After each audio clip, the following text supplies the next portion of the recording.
see you all. Looks like we've got a fair number of people come along so far, 38 of us looking at that. What is the time? Are we on 8 o'clock? Yes, we are. Updates really is just to say fantastic warm welcome to David once again. You know, he's a regular at our club, highly valued for his constructive, fair, friendly feedback and his sense of humour. For those new members that don't know, he usually comes roaring in on a motorbike, strips his leathers off, and off we go. But of course we haven't got that tonight, which is sad, but we do have that splash of colour behind him. As usual, we'll start with the beginners. We'll have a break around 10 to 9 for 10 minutes, and then we'll carry on with the open part of the competition. I think I need to remind you, things are moving really quickly, and next week will be the hand-in for round 3.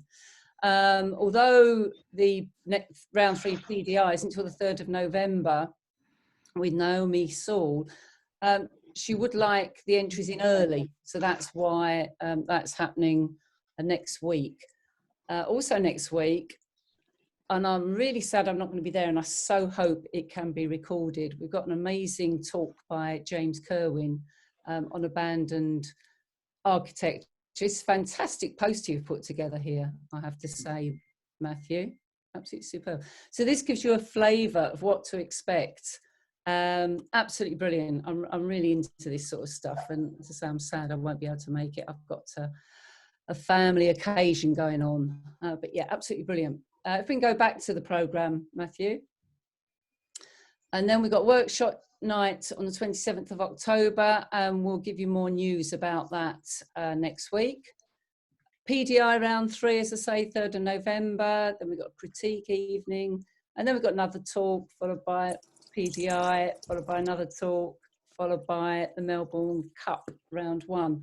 So we've got a really exciting time. I think Sophia needs to be congratulated for putting together an absolute superb programme during these trying times.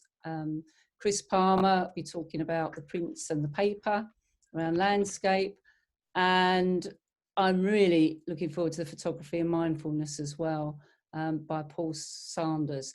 So yeah, tons of good stuff to look forward to. I don't think there's anything else. I think without any further ado, David, I will hand over to you. Okay, sounds good. Am I able to hold images back as we go through? Yes, definitely. Absolutely. Yeah. Okay, that sounds good. So do you want to do a quick run through for your members? I mean, I've seen the images before because you sent them to me, so I've had a good look at them. I've gone through a couple of times. I've had my thoughts ready because we have about 90 images in total this evening. So I'm going to be fairly quick with my comments to make sure we finish on a reasonable time. If we have a quick preview, so people can see what the content is in each section, that'd be great. Yep, absolutely. Can everyone see the welcome screen now? Is that showing to everyone? Yeah. Yep, great, excellent. Okay, so we'll take the run through. We're starting with the beginners, and here's your run through.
Okay, there we go. So you run through, and we will start off. If I can find my cursor again, there we go. We'll start off with Lake Louise. Okay, I'm so pleased you sent me the images in advance to look at on my screen, because Zoom hasn't quite given me the full brilliance and colour and quality that the actual images have. So when I mark them, it's based on the images I've seen rather than what we're seeing on the Zoom screen right now. But I'm sure when I make my comments, you'll appreciate my comments, because you can still see things on the screen. So Lake Louise, a very pleasant scene we start with. I like the bookending type of approach of these trees left and right to focus our attention into the centre of the picture and not have our eyes wander out to the left. And also bottom left hand corner, we have a bit of a fencing or some sort of gating system that leads us into the lake as well. When we get into the lake, a wonderful scene, very relaxing, very calm looking lake, distant mountain range.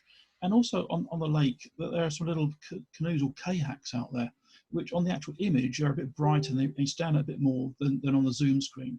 So it's a very pleasant, relaxing scene that we see here, a competent picture we start off with. 16 for that one, please. Okay, thank you. Over the Sea to Sky. Okay, I like the idea of using this stone window. I guess it's a window of some kind, or maybe it's some sort of opening perhaps. We've got some railings there to stop you falling over the edge into the sea, I guess. I like the idea of using that as a frame. I think your technique is good here, because you've had to cope with a range of exposures, because we've got the scene beyond, which is brightly lit. There's some brightly lit clouds out there. It seems there's some bright lighting on the distant scene, and the foreground scene is like the shadow area of the stonework around that, and easily we could just lose detail in the shadow area. So whether you've done some adjustments in post-processing, or maybe a little bit of HDR type technique, I don't know, but it works from that point of view. So from a technical point of view, I think it's great. Looking at some of the clouds, just looking a little bit of detail on the highlights in the clouds. But I think my thought really is that it's a great frame, but for a rather somewhat distant scene. I can see there's a sense of recession. There's sky, there's hills, there's a cloud. But somehow I want to be a little bit closer to it and really have that opening filled more of that particular landscape. More to see is it really a stretch of water and clouds, and the land is a long way away. Now, I don't know whether you're fairly close and use a wide-angle lens to get that stonework in. I was wondering whether you could have gone back a little bit with a longer lens to still get the stonework in, but have a bit of more of a close-up of that scene beyond. So I think use of lens perspective may have helped to make the picture a little bit stronger in terms of what we can see through the archway. So we've got a great frame, but a very distant landscape that I really can't get into because it's so far away from me. But you know, I like the idea of framing. You've got some great thinking about photography here, so keep doing things like that. But think about different perspectives to try and change the scene a little bit. 14 for that one, please. Dunnock. I like the way you fill the image area with the bird. That works particularly well. I also like the colorations. I like the sort of shades of brown, the light brown, the mid-brown, almost black colours, sort of the grey, beige sort of colours. And against that background's thrown way out of focus, so it doesn't interfere with our enjoyment of the bird itself. Sometimes I prefer for natural history to get a bit more of the environment, a little bit sharper, to give me some sense of where it is. I know we want separation between foreground and background, but sometimes for a natural history type shot, I want a bit more of the environment to tell me where that bird actually lives. So it's a competent picture. I like the way you fill the image area. It's a great profile shot of the Dunnock, but let down a little bit by image quality. Looking at the image on my screen, it's a little bit diffuse, a little bit noisy perhaps. Maybe it's a cut down crop of a much bigger picture, I'm not too sure. But just losing a tad on the image quality, which just loses a mark or two. So I've given that one 15. Okay. A can of paint. Yeah, you've got to look for the can of paint. So it's above the steps on the right-hand side of the picture. So there is your can of paint. But we can see what could be the boat owner with the roller. And I guess in his left hand, he's actually holding a tray of paint. And the right hand's the roller. And he's painting the hull of that barge, I guess. It's telling a story. We can see that it's perhaps on a beach somewhere, because it looks like in the foreground there is like sand covered with algae and weeds perhaps, and he's in some kind of maybe a dinghy where he leans down to paint the boat. So there's a bit of a humour, a bit of storytelling in that particular shot. I wonder whether we could have made it a little bit stronger, perhaps, because the story is all about the guy doing the painting, and maybe the relationship between him, the steps, and that can of paint. Does the extra chopped portrait on the right-hand side add to the picture? Could we have just left that little bit out? Could we lose a fraction for the left-hand side? Is the left-hand side actually adding to the picture? We have a very bright white area, top left-hand corner. Could we just lost that a little bit and just focus in a bit more on the guy doing the painting to give us a bit of a stronger picture? That's where the story is in this particular shot. And so I've enjoyed looking at it, but I feel we could do one or two things here to tighten up the picture and make it work just a little bit better. I've given that one 13, please. Okay. And by the way, I'm awarding a range of marks tonight, so I don't go below 2, if that's all right with you. Excellent. It's always nice to get a good range of marks, Phil. Okay. Ready to go. Yeah, so they're ready to go. This is the lifeboat, obviously, and I'm not sure how ready to go it is, because obviously we still got the walkway there. It's moored, but I guess it's fueled up, and when the alarm goes, people run on board, release the mooring ropes, and away it goes. So it's a record shot of the lifeboat waiting at its moorings, ready to be put into service, perhaps. In terms of exposure, I think is good. We've got detail in the clouds. That's great, because we need to burn out the clouds. So great detail out there. Lots of information on the picture, but I feel it's a little bit busy. There's lots going on in that particular shot, because it's a boat moored. We got posts in the foreground, white signs saying with warnings and all sorts of messages, and lots of masts of other boats and cranes in the background. It's a very busy picture. And I guess a bit my eye rests on is the orange superstructure of the boat. But I just wish we didn't have it quite so cluttered. It's a sort of shot whereby, for a record photograph of maybe a day out somewhere, you take the whole thing. But for a camera club photograph, maybe you go and focus on a bit of detail somewhere. Give me a small slice of that, whereby we've got colours interacting, we've got shapes interacting, something else rather than the whole scene, which is somewhat busy here this evening. But nonetheless, you've had a go. So 13 for that one, please. Okay. My Fair Ladybird. Yeah, this was a lovely picture. I really like what we've captured here. We have this close-up of the ladybird, and your macro technique is really very, very good, because all the information is there about that ladybird. Okay, on the wing cases, we go a little bit diffuse, but it concentrates our attention on the head of the ladybird, and that's where it's lit, and that's what you want the viewer to look at. So it's great from that point of view. I'm not sure what it's on. I imagine a ladybird to be on a green stem or a green leaf, but we've got rather a pinky coloured leaf here. So maybe it's a particular type of leaf that happens to be that sort of colour. I really don't know. Then we have water droplets. So water droplets on the ladybird, and water droplets which seem to be halfway down that leaf or whatever it is, which again, I find that a little bit odd. Have we like sprayed it and the water's run off and just run onto the ladybird and run past the ladybird, leaving the top right-hand side rather dry of water? Why are there no droplets up there? So it's got me puzzling a little bit as to what's going on. But the whole picture, the dominant part is the ladybird. That bright red wing cases really stand out. The lighting is superb. Your macro technique is very, very good. And I like the feel of the picture. I want to hold it back, please. Okay. Wonky Reflections. Yeah, this is what I call a great photographer shot. I love the fact we have reflections in an office block. I like the distortions that has been created here. Now, you think glass would be absolutely flat, but it isn't. And this is what's shown here. Each panel is slightly different and distorting the reflected scene opposite you. So good from that point of view. So I like what you've tried to do here. I would have liked it to be straightened up a little, perhaps, because you can see that it's taken a bit of an angle. And I think in post-processing in Photoshop, we could have just added a bit of perspective control or a little bit of distortion just to line up the lines at the top and the bottom so they are parallel with the edges of that image. And also on the right-hand side, we seem to have the edge of some building. Again, we could have cropped that out just a little bit. And just to finish off, a little bit of contrast, a little bit of punch to make it come alive. It's a little bit flat. But nonetheless, I have enjoyed what you've done here. It's a great attempt at doing a reflection type photograph. So 17 for that one, please. ICM at Hatfield Forest. Well, for those of you new to photography and don't know what ICM is, it's not a computer company. It's actually intentional camera movement. And these effects can be really interesting to do. It doesn't work every time, and when you move into ICM, you probably take lots and lots of shots, and not all of them work. Then you find one that works a bit better than the rest. Say, hey, that's interesting. I'd like to show that to people. And I think this is your shot here. You've taken a whole series of shots and felt this one works a bit better than some of the others. And of course, in the days of film, we couldn't do that, because every time you took a shot, you're just burning film. You're paying for processing. But with digital, we can shoot away to our heart's content. I like the colours in the picture. I like the very soft brown colours. I like the greens. I like the hint of bases of trees and trunks at the bottom of the picture. I get a sense of trees reaching up towards a canopy at the top. So maybe the light area, the white area, is where we're seeing bits of light white sky in the picture there. I feel maybe I'm looking for a stronger focal point in the picture. I've got a strong trunk on the left-hand side, a bit of a diagonal on the right third of the picture going across it. I just wonder if I could have something a little bit stronger to hold my eye in some part of the picture.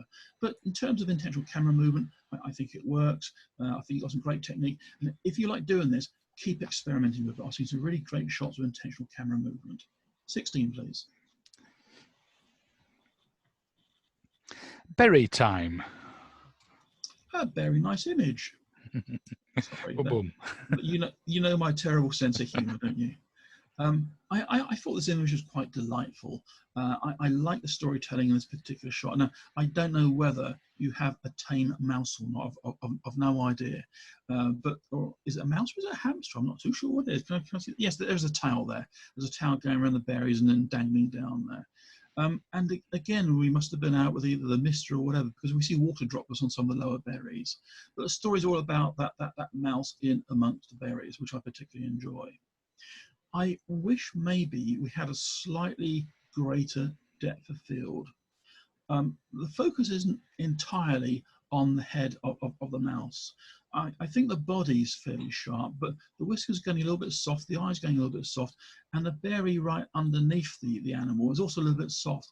Would have enjoyed it a little bit better had we had greater sharpness throughout the image. Just maybe another stop down to give that extra depth of field, just to make sure everything is crisp in that particular shot. But nonetheless, I think it's a great picture. I've enjoyed looking at it. I'll hold it back, please. Okay. New City Reflections.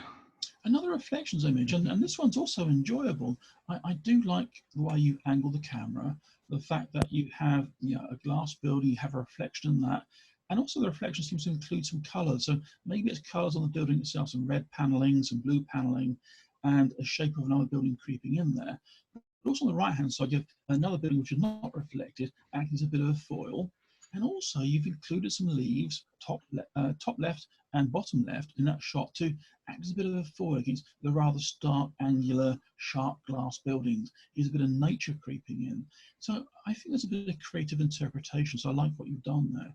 And you could argue maybe top left-hand corner, that could be a little bit plain, uninteresting up there. And adding the leaves, I think, adds an extra dimension to the shot there.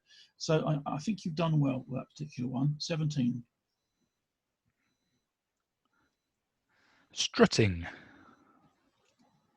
Yes, we can see that we have a flamingo wading through a pond somewhere. I guess it's maybe a zoo. It's in captivity. The bird is ringed. We can see that on the bird's left leg.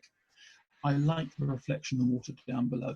I like the way the ripples actually break the reflection. So we've got the head almost twice in the shot down at the bottom there, whereby we've got a bit of ripple separating the head into two parts, as it were.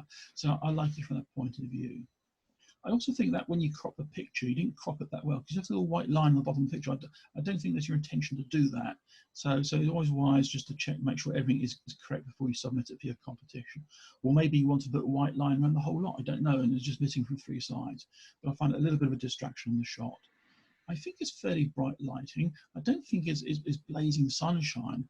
And we've got some fairly light feathers there, but we've held detail in there, so that's good. The background is a little bit nondescript.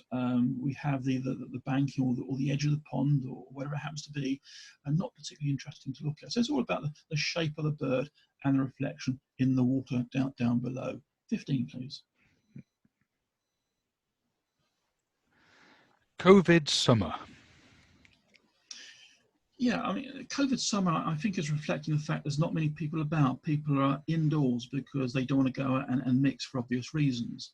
So what could have been a hive of activity with people in their summer house, the beach houses. Just simply isn't happening. It's a wonderful day. The sun's out, blue sky, sort of day when there'll be lots of people out on the beach enjoying it, but there's nobody there. It's empty, hence your title of COVID summer. I felt the image was a little bit blue, perhaps. Maybe I've come from other images with rather warm tones. I've come to this, found it rather cold and blue. Now, I know it's blue in the picture because we have a bluey green beach hut on the left-hand side. The next one is like blue and white. But when I look at maybe the whites there, I wonder, is it actually blue and white, or is it blue and very pale blue? Because, and there's a hint of blue. And I wonder whether we could just adjust the colour balance a little bit to give a little bit less blue and make it give a bit more oomph. But having said that, that may have been as you photographed it. The other thing I'd like to have seen, and I know this is tricky to do because it's what I call a fairly straight shot, is we have a wonderful lead-in line, these beach huts taking to the distant scene. I'd like to have seen a distant dog walker there. So I know it wasn't in your picture, but with Photoshop, you can take a dog walker from another picture and just drop it in there, because it's taken my eye down the picture, but where do we go to? All I see maybe are some cliffs right at the end. I want to go to a dog walker in the distance, and that would be the icing on the cake for me. But nonetheless, I've enjoyed looking at that picture, and it gets a 17. St. Edmundsbury Cathedral ceiling. I'm guessing you were laying on your back to take this picture, or you had the camera tripod angled upwards. I like the idea of the symmetry in this particular shot, and I think you've done you put a lot of thought into the shot to make sure the symmetry was right. And I like it from that point of view. I think you cropped it spot on. It works for me. I like the way colours interact together, the blues, the golds and the reds. There's a great shape to the picture. So you can argue it's a record shot. And to me, record shots have a place in photography. I do enjoy good record work, but also artistic in terms of you've taken a small section of the ceiling and then shown the wonderful colour interaction and shapes from that. So I think it's another good interpretation. Another 17, please. Painted lady. Another competent macro shot, and I do like the quality in the butterfly itself, the painted lady. We got all the detail on the wings. We can see the colorations on the wing. It looks to be on a little sprig of lavender, perhaps, and maybe even a lavender feel. I get the feeling the background is a pale mauve colour, so maybe it's a lavender feel. But I'm just wondering whether maybe there's an indoor shot that's like a white background in the distance, not much lighting on it. I'm not sure how it's done, but I like the shape of the actual butterfly like that. And the antenna, the antenna closest to the camera is fairly sharp. The one in the background is a little bit soft, but there's enough of it there to satisfy me, as it were. I wondered whether maybe that's the way you photographed it, like that, facing down. I wonder whether turning through 90 degrees anti-clockwise will make a more pleasing picture, perhaps. That lavender doesn't have to be pointing up, to be pointing down, and it'll put the butterfly in a better orientation to enjoy it even more, perhaps. That's just me thinking about it. But nonetheless, it is a competent picture. I want to hold it back, please. Okay. London in Bahrain. And what a wet day that day in London actually is. We really get a sense of rain coming down.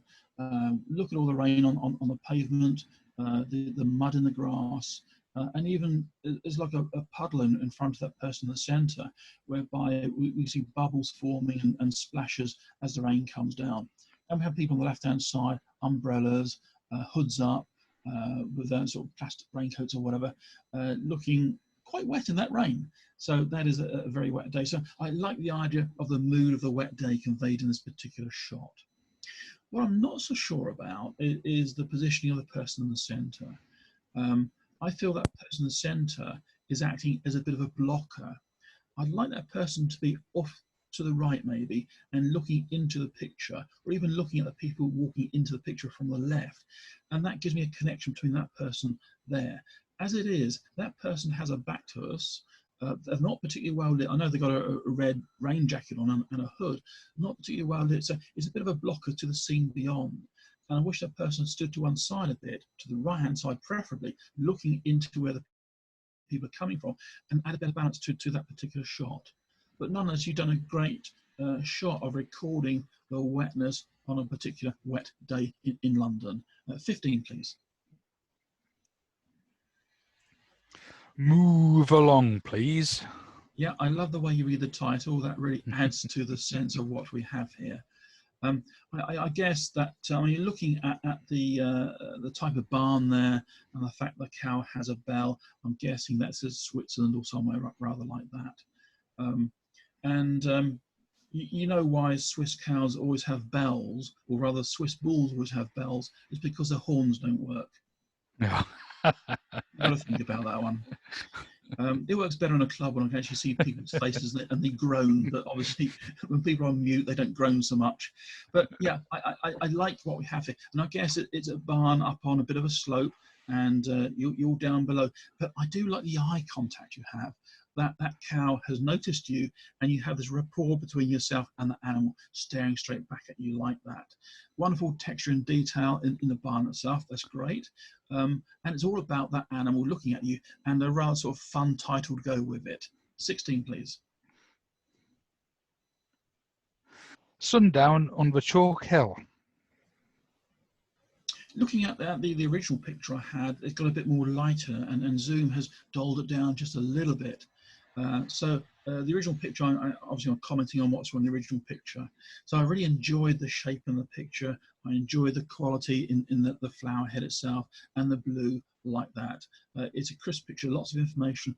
I'm guessing there's another type of lavender field beyond. I get the sense maybe this is actually in an outdoor environment, and we've got a very wide open aperture, so it throws a background way out of focus, maybe shot at something like f2.8 or even lower than that with an appropriate lens. So it's great in terms of colour, but there's a colour harmony between the blue, the flower, and that background that works together. We'll hold it back, please. Okay.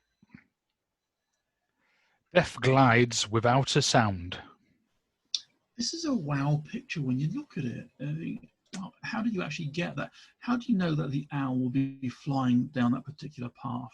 And I'm just guessing that maybe you know that owl regularly flies down this particular track, and you had your tripod ready and waiting for it, because I don't think it's a spur of the moment shot, but then again, you might tell me it was.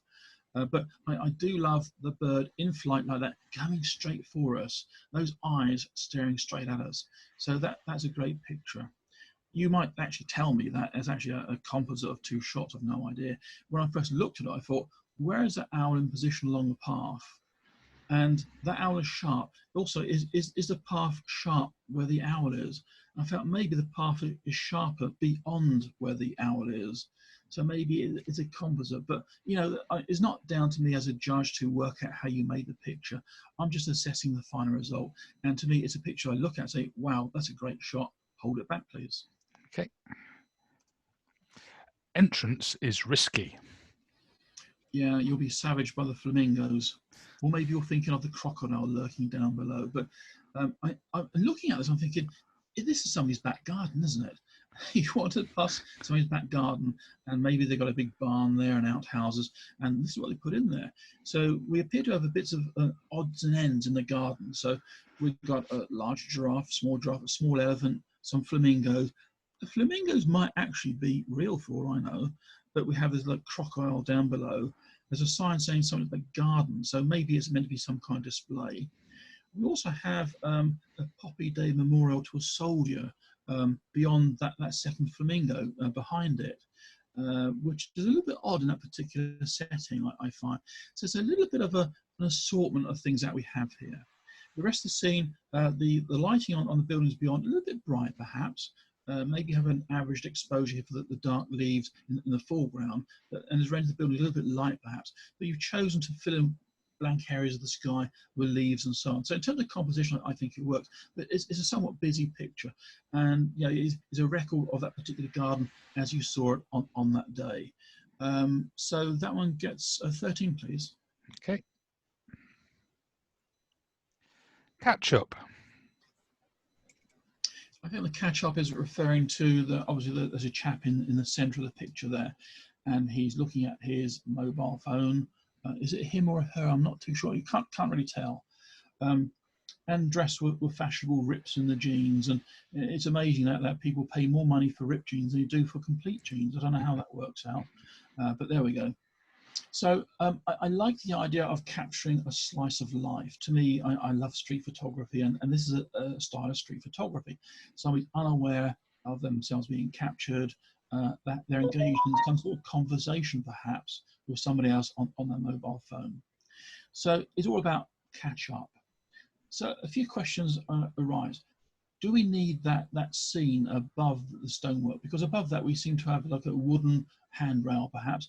Then we got a distance scene with 2 doors, then some brickwork on it. Does that add to the picture or not? I feel we could have cropped that out maybe. The other thing that bothers me a little bit is the highlight area where the sun's coming down on the brickwork.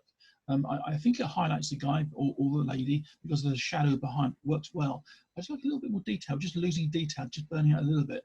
So I think a slight adjustment of picture, try and recover a little bit of detail in the highlight area would have worked. But definitely just lose the top of the picture and a bit of sort of highlight detail would have helped that picture a lot, I feel.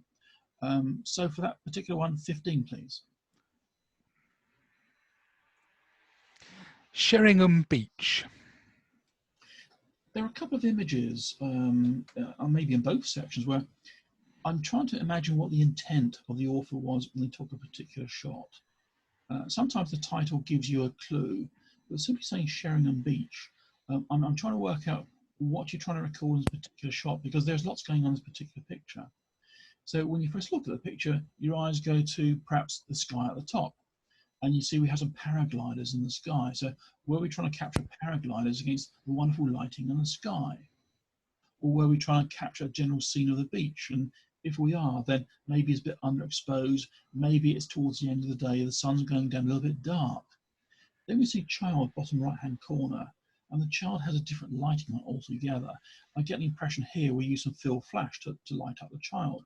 So is the child going to be the dominant part of the picture? But why do you call it Sheringham Beach? This could have been Sharon on Sheringham Beach if you wanted. You know, give me the name of the girl just to give me some context. It's about her at Sheringham Beach, but you happen to call it Sheringham Beach. And if it's about the girl, she's just a small part of the picture. So I'm puzzled as to your intent. What are you trying to show in this particular shot? There are lots of things going on. Certainly your fill flash technique is spot on. That girl is well lit. There's no burnt out areas. The lighting is spot on for a fill flash type photograph.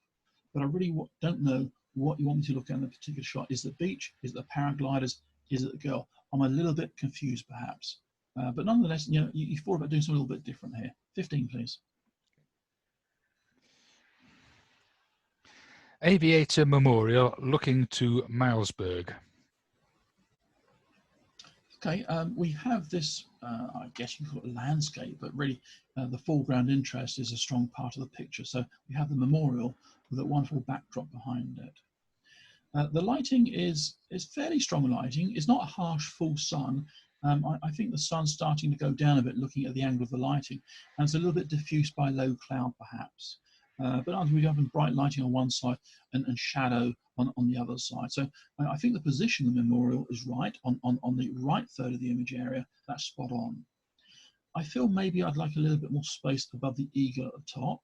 If we did that, we'd probably start losing a bit of the foreground, maybe lose a bit of landscape and have a lot more sky in there. And the sky itself, I thought maybe we can try and tone down the sky, make it a little bit dark, a bit more intensity to the sky, bring out the clouds a little bit more. So a little post-processing may put an extra bit of life into that particular shot. But nonetheless, in terms of composition, I think you're doing well.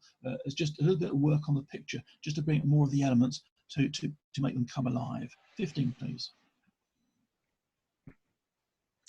Infrared Marks Hall. Infrared used to be very popular once, and then it sort of died a death somewhat, but starting to re-emerge again as a technique with modified digital cameras by replacing the normal high-pass filter of the sensor with an infrared filter. And you can get some great shots from infrared. To do well with infrared, you've got to exploit what infrared gives you. And so in this particular shot, we have a bright day. We have lots of sunlight on the tree in the center and maybe distant trees to the right. And because it could be springtime, there's lots of chlorophyll, and chlorophyll sort of bounces the infrared back. So those leaves become almost white in the image area. The bits that are in shade aren't getting the strong sunlight and they're therefore not bouncing it back. So the shadow side of the trees becomes somewhat dark. And to make infrared work, you've got to explore the contrast between the infrared effect and other bits in that particular scene. And here I feel the trees and shadow on the left-hand side, which is a third of the picture, don't add much to that particular shot. I think the story is really going to be the central part where we have that tree that's quite white. We have the grass, which also comes out white. We have some people on a bench underneath a tree there. And we have a tall tree behind that one. That's where the image is. And I feel a heavy crop may have helped to intensify that picture, make it come alive a bit more. Also down below, we have the lake, whatever happens to be there. And again, that's an empty expanse of rather dark colour in the foreground, or rather dark area in the foreground. It doesn't add to the picture, so heavy crop would have helped to work that. The other thing to explore, of course, is a technique, if you don't know about it, is channel swapping. Because this is, when you capture an infrared picture like this, it's not totally monochrome, there's limited colour. And if you Google channel swapping, you could have channel swapped that and have a sort of rather inky blue sky to go with it. And that may have an extra dimension to the picture. So if you don't know about channel swapping, Google it, look it up, and start experimenting with that as well. But infrared is a great technique to play with, and you get some fantastic pictures from it. So if you've got an infrared camera, keep taking it out. Best time to bring infrared photographs can be springtime, when there's lots of chlorophyll in plants and you start to have the fresh growth. But contrast that effect with maybe some stark buildings, with other things to give a contrast between the infrared effect and other man-made objects perhaps. So that one I gave 14 to, please. Early morning mist. I don't disagree with early morning mist. There's a great sense of mood about that particular shot, great sense of recession. That you know, the mist gives us like layers in the picture. So there's mist on those trees behind the animal, then behind that I get a sense of another layer of trees, the mist adding even more of a distant feeling to it, and top left even further back, so that's great feeling there. I like the position of the animal, not that you actually put the animal there, unless there's a fiberglass cow that you actually planted there, but I'm guessing that's an actual animal in a particular field up on the ridge like that. I like the little inclusion of maybe the fence down below on the left-hand corner. That gives us a bit of a base to the bottom left of the picture, and acts a bit of a foil for the darker animal on just off centre, close to the right third of the picture. So a great sense of mood in the shot. I think that comes across rather well. 17. Cromwell rising, Frobisher circling. Yeah. And if you don't know, these are actually parts of the Barbican Centre. So the tower is actually named that way, and also the Frobisher, this great arc of concrete like that, is also named that. So we got the right name to the buildings here. So that works well, and I like the angle you photographed it. I often see this taken fairly square on, but here I like the exciting drama you've had of photographing a building. So the right-hand side of the tower is lined up with the left edge of the image, and on the left-hand side of that tower it leans, and a very strong lean. There's one angle on the left-hand side. So I think your artistry in doing that is great. I wish there was a lovely blue sky behind that rather than a fairly bland sky, but that's the day that you went to Barbican and took a particular shot. Also the colours in the picture. The colours, this sort of the rather warm colour of the concrete. I haven't been there for a long time, but it's rather warm coloration. It made me think of an old picture where the dyes have started to shift the colours in the image. So I saw it and thought, that looks like an old print that's been scanned maybe, but I could be totally wrong. It's just me being somewhat suspicious as a judge. But nonetheless, I've enjoyed looking at that, and I have given that one 16. Pembroke flowers. Yeah, the Pembroke coast is a wonderful place to be, and there's lots to photograph, particularly the cliff edges. There's some animals, seals and so on, and some rocks and so on. So you chose to photograph the flowers in this particular shot because that's what it's all about. And your title reinforces the fact it's Pembroke flowers. It's a very contrasting picture. And when we start looking at the flowers in the foreground, the white petals, they're just losing a bit of detail. They're a bit over bright perhaps. So I think a tweak of the contrast downwards may have helped those particular flowers. You may have increased the contrast, put more sparkle in the sea perhaps, and great for that part of the picture. But we just lost detail in the actual petals of the foreground flowers. It's all about the flowers because that's what your title is, Pembroke flowers. So you want me to look at the flowers, but the flowers themselves say a little bit burnt out in the highlight areas. And I wonder whether we could have gone a little bit closer to the flowers and have just a few of them rather than have a whole mass of flowers on the bottom part of the picture like that. But I do like the diagonal it makes across the image area. You're thinking about composition, you're thinking about making pictures, and also including that bit of rock in the sea out there, again, fills what could be just an expanse of plain blue sea. So you've got some elements working for you, but I think the actual lighting in your exposure has let you down a little bit in this particular shot. 14, please. Go Valentino. Yeah, so I'm guessing it's Valentino Rossi, the motorcycle racer. That's what we've got here. But I look at this and wonder, well, what exactly do we have here? It's obviously not really Valentino on a bike. This is maybe a model of some kind, and the angle of lean means that the fairing is scraping the ground. There's no contact with the front wheel on the ground, so the guy's maybe leaning over. But I wonder what it is. Is it a model that somebody's made and painted perhaps?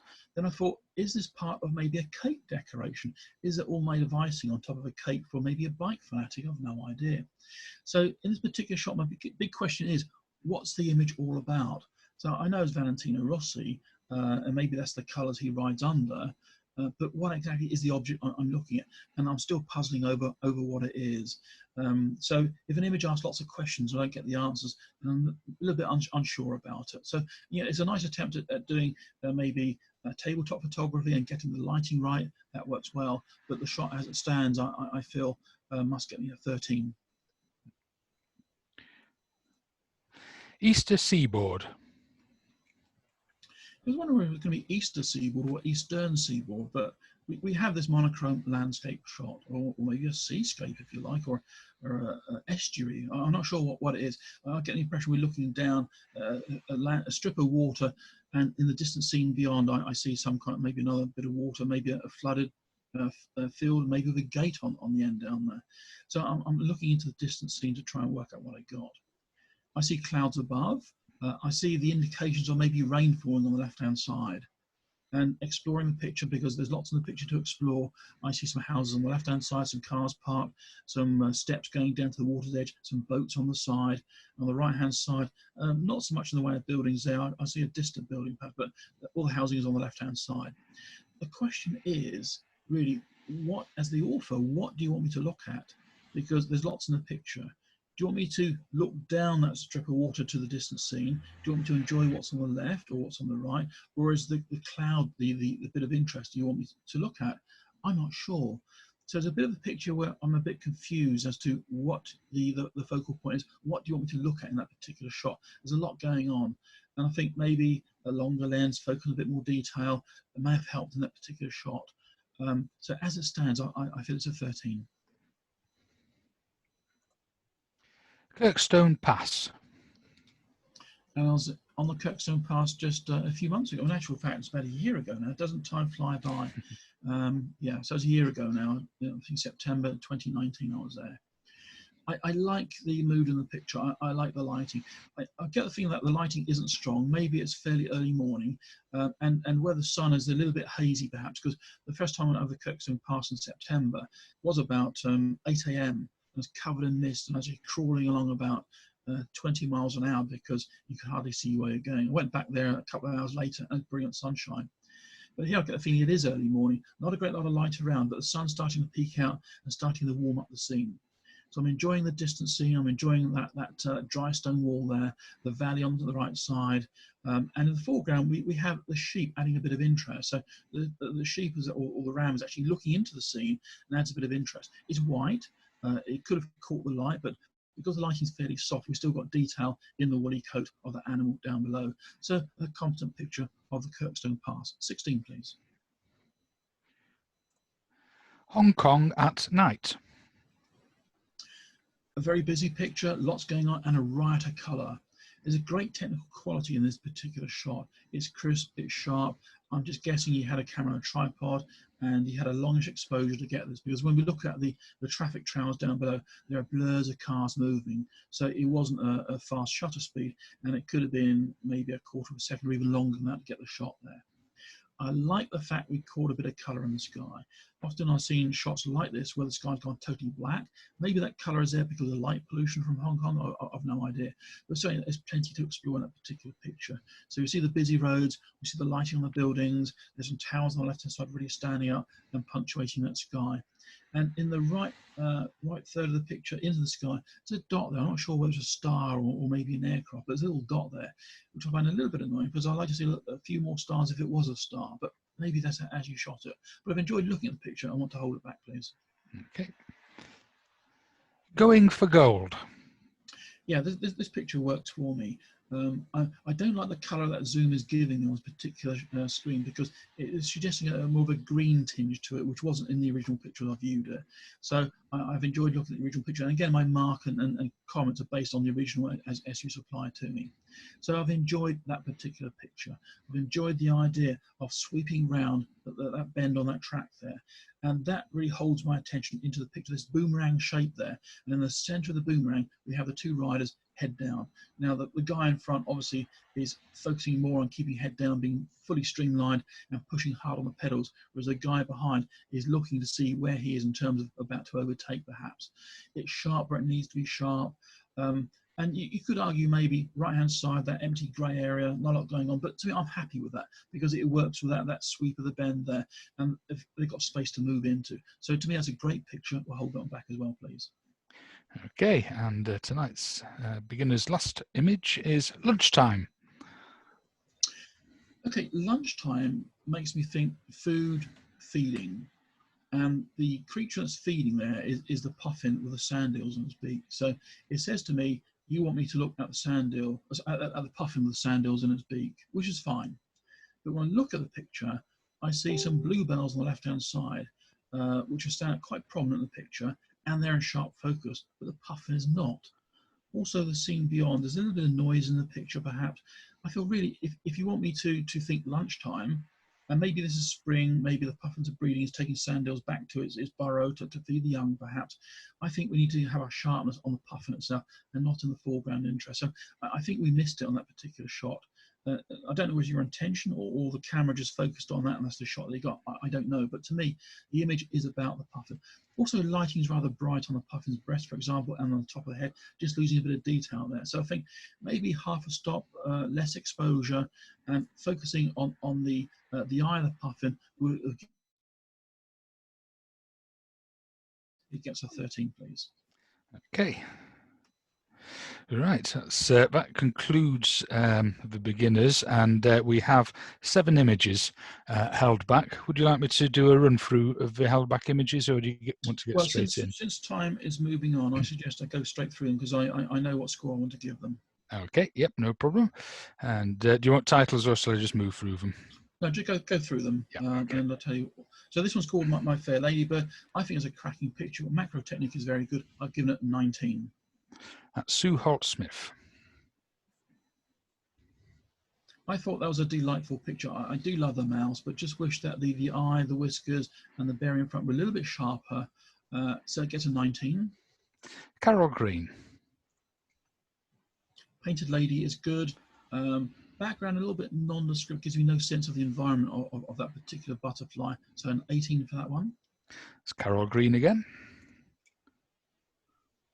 And this one, the sundown on the chalk hill, the background works for me. I'll get a sense, look at the base of the picture, there's something there, I don't know what it is, but it doesn't intrude. I'll get the sense there's actually a field behind with a riot of that sort of mauvey purple colour. So this one gets a 19. Rick Stevens. This one is a great wow picture. It sort of hits you between the eyes when you see it, and I really wonder, how do you get the shot? Was it, did you sort of parked in a hide there for, sort of hours on end waiting for that to come down there, or is it composite? I really don't know. I've enjoyed looking at the picture. 18. James Banks. The Hong Kong at night, a riot of colour. I've enjoyed the picture. Glad you got colour in the sky. 18. That's James Banks as well. And Going for Gold, I think it's a cracking picture. It really tells a story. It's sharp where it needs to be sharp. It tells a story. And I love the angle you shot from, giving that wonderful sweep in the picture. That gets 20.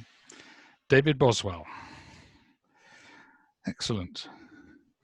Okay, right, it's 10 to 9. I think this was when we were considering having our break. Would you like to break now, David, and just take sort of 5 minutes, and then we can do the whole of the open round in one, so we're not breaking it in half? Let's do that. We'll have a break now, and for the second half, because it's your open section, not beginners, all your members there are experts and don't need so much critique from me. So I'll speed up a little bit in the second half. Excellent. Thanks, David. And well done, everyone. What's some absolutely stunning images in the beginner section. Absolutely fantastic. Enjoy your comfort break. You can carry on chatting if you want to, or top up your drinks, or do whatever you like. And we'll see you back at 9 o'clock. Because we're not allowed to talk about COVID. No. Sorry, Matthew. Thank you very much, Di. I thought I got away with it. Back to you, David. Right, okay, let's make a start, shall we? Yeah, absolutely. We'll do the run through of the open category this time, and we've got 55 images to view. So here we go.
Okay, here we go. And we'll start with Franz. Okay, again, like the beginner section, I had the pleasure of viewing these on my screen. I've got a big color balance monitor, so I've gone through the pictures already. So I've looked them under better lighting conditions than what Zoom is actually giving us, because some of the images appear a little bit dark and have less light in them than the actual images have. So my marks based on the actual images are not how Zoom's presenting them. So this particular one's called Franz. It seems to be like a studio portrait of Franz. Now, Franz is a boy's name, and Franz has particular masculine features. So I'm just assuming that Franz is a cross-dresser. I think that's the modern term for people that dress up. And that's what we have here. So in terms of that, I think the lighting's fairly even on Franz. That works well. But I think the big problem in the picture is that I feel you've tried to diffuse that background. The background wasn't as soft as you'd like it to be, and you've had a very crude selection around the head and the shoulders and the arms, and you've applied a bit of diffusion to the rest of it. If you look, by the side of the head, you see a bit of sharper background, then you suddenly see a bit of diffused background. So I think your technique to cut out the foreground and to apply diffusion background hasn't worked, and that's somewhat let the picture down. So to me, it's quality in the image that lets that one down. So Franz actually gets a 15. Cinnabar moth caterpillar, Tyrea jacobea on ragwort. And this one gets the prize, the longest title in tonight's event. I like the quality of the picture. I like the colour saturation. I like to me, that's the sort of background I like in a natural history shot, because I get a sense of the environment. I get a sense there's other stems, maybe even another caterpillar in the background. So to me, I like that quality of diffused background. So not totally diffused, gives me a sense of what's there. I feel maybe we could have cropped it a little bit, perhaps, because the actual caterpillar itself is occupying just a small path image area. I think a small loss of slither down the left-hand side and on the right-hand side to make it more into a vertical rather than square will focus our attention a bit more on the caterpillar and the whole scene that we have here. But in terms of technical quality, I think it's very good and works well. 17.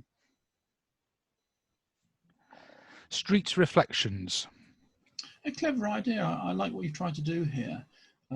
We got down low, maybe cameras on a tripod perhaps, and we saw this person coming down the street with a child on the shoulders, and saw the reflection of the window and thought that'll make a great shot. And I guess you'd have the camera position there anyway, just waiting for various people to come down the street to make a picture. And this one works quite well.